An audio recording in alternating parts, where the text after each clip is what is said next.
Welcome once again to your channel to HazloEasy. Today we show you how to fold your panties and underpants in a super compact way. This way you will optimize the space in your drawers. Let's get started. With the panty facing up, we calculate about 3 fingers below the waist. At that height we will make a fold as we are seeing. With the front side up, we fold the end at the height of the groin of the opposite side, and with the other side the same thing. From the bottom we are going to start to roll it up. Make it compact.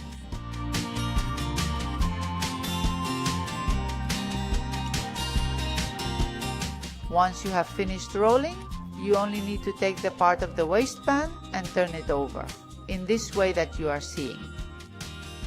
And with that, we would already have our panties completely folded and compact.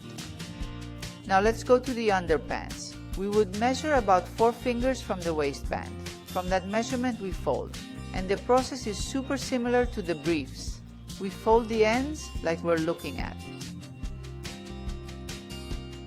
And on the leg part, we would fold each corner inward to make it more compact. And we start to roll it up. Once we get to the end, the process is the same as before. We take what is left of the waistband and turn it over. This works for any type of underpants. Those are boxer shorts, but it would also work for slips. And this is the end of today's video. I hope you find it useful. See you in the next video.